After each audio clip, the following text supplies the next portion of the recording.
Hi there, everybody. It's Candace Rasa with Rasa Healing. I am super long-winded, so I'm going to try to make this short, but I want to really support you on this amazing full flower moon in May to talk about a really important concept, which is the difference and the interconnectedness of release and integration. I think as a society, we have an obsession with release. We have an obsession with self-care and self-improvement because within us, perhaps there is a belief that we're not good enough, that we are not whole if we are broken or if we have difficult feelings or experiences.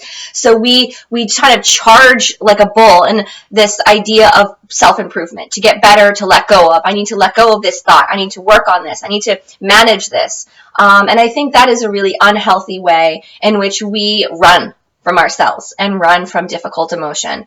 I think release is much better to be utilized as a bit of an opening and a curiosity, right? Like a beautiful flower that we begin to say, wow, I'm going to examine with a curious and compassionate mind these thoughts that I have, these patterns that I have, and these behaviors that I have. And I'm going to examine and open myself up to see what stays with me and what releases, what kind of I can reshape or redefine.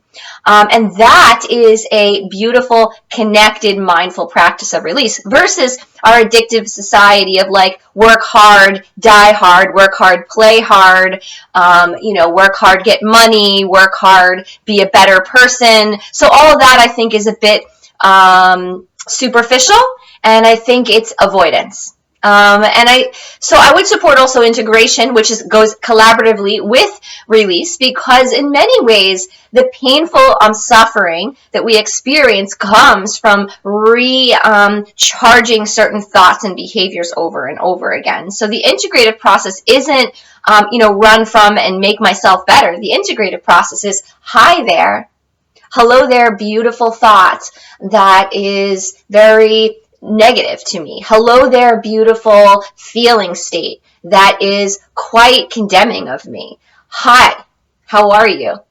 I meet you with an open heart and I love you and I want to know more about you. And bringing that integration into our experience is very much like Rumi describes the guest house. Meet every visitor who comes to your door with a gentleness and an openness, for they may be clearing your house out for some new awakening or awareness. Integration allows us to be at peace, and that's what I want, and I'm sure that's what you want. Integration allows us to really fully understand our experiences and our pain. It helps us put almost in a filing cabinet that which has been lingering in our ethers. It's like taking a spoon and stirring the sugar with the water to make something sweet. It is not this compartmentalization of separateness that happens in our society that obsessed with self-improvement. I know I speak a little fluffy and hippie, so I'll give you a quick example before I go. Let's say you have a relationship that was painful for you, that you are holding on to in some way, meaning you have thoughts about it. It haunts you. You have certain lingering feelings. Your behaviors have been shaped by this relationship, and there is potentially some suffering there. And that could be a recent relationship or one from the past.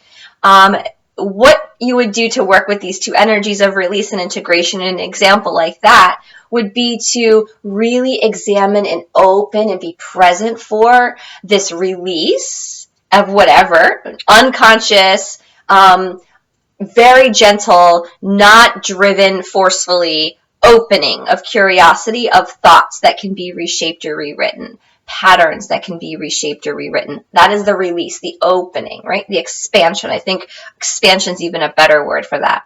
While doing so, also integrating, right? And looking at certain things that you need to own from that relationship, certain things that you want to say to yourself that you may want to reclaim. And I think about that from a nourishing perspective, right? How can you nourish this thought within you? How can you really invest within yourself to be at peace with a certain experience? And that happens through a mindfulness practice. That can happen through support where other healers or teachers or information can help you to really make peace and understand something in a way where consciousness shift can happen and peace can happen.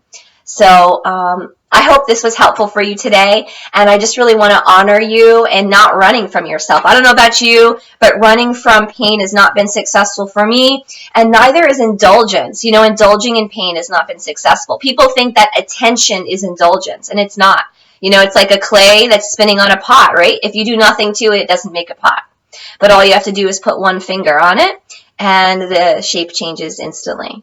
So here's to you and your courage on this full moon to put your finger on the clay, to allow a curious opening, expansion, and release, and most certainly to bring and call forward into you some new awarenesses and insights so that you can find wholeness within your life experiences. If nothing else, I hope you leave with the insight that you are perfect, divine, whole, and worthy just as you are, for I know that to be true in my soul, and that's certainly what they tell me in the Akashic record. So I'm honoring that in you today, and I hope that you listen to that truth. Be well, and until we meet again, take care. Bye.